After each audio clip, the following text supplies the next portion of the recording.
Hey, my name is Kristen Moore. Today I would like to get into a topic that's personal to me. It's about ADHD, or Attention Deficit Hyperactivity Disorder.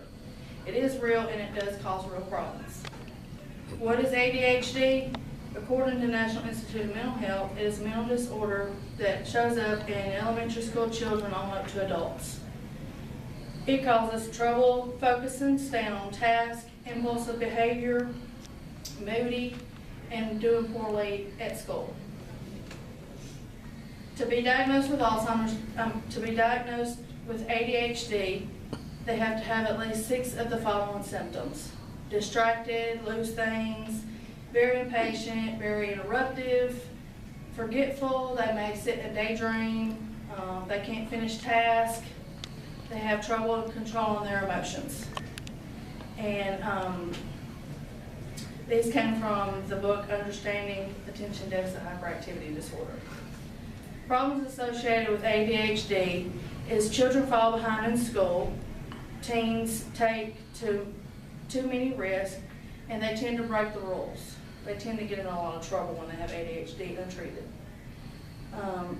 They tend to grow into dysfunctional adults with no job stability, and relationships, having relationships and holding relationships are challenging. To diagnose ADHD, you need to have a medical evaluation, and it would include the evidence from the parent and teacher, describing the core symptoms in various settings, how they do at school, how they do in their home. They would want to know when the symptoms started, how long they've lasted, and the degree of their function. How do they function at school and at home? The physician would review the results and interview the child and the parent themselves, and then actually evaluate the child. He would also want to know if there was any family history. There's no real proof that ADHD exists besides the research. The family history and genetics play a major role in whether you get it or not. More boys tend to have it than girls, and images are showing some contrast between a normal brain and a person with ADHD. Certain regions differ, like the white matter is less in people with ADHD, and you have to have that white matter for neurological connections.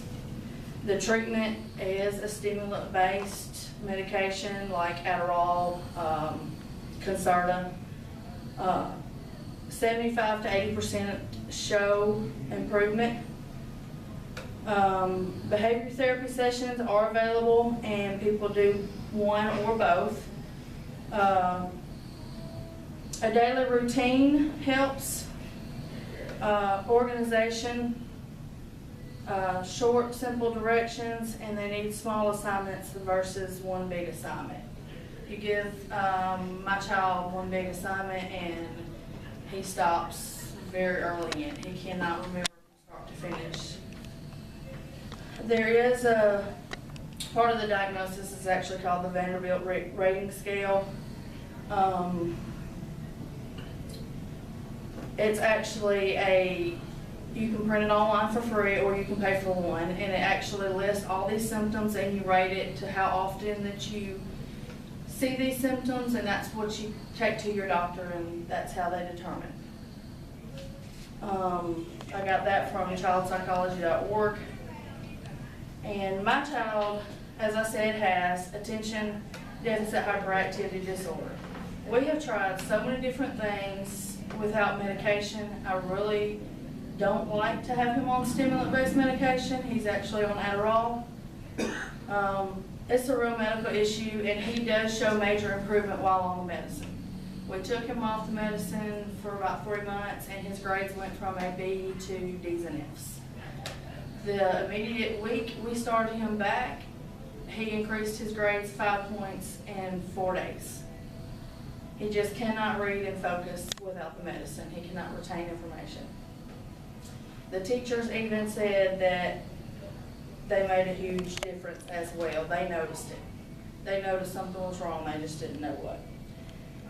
So if you have exhibited or know somebody who has felt these symptoms, you just talk to your doctor and see if it has it and what treatment will be right for you.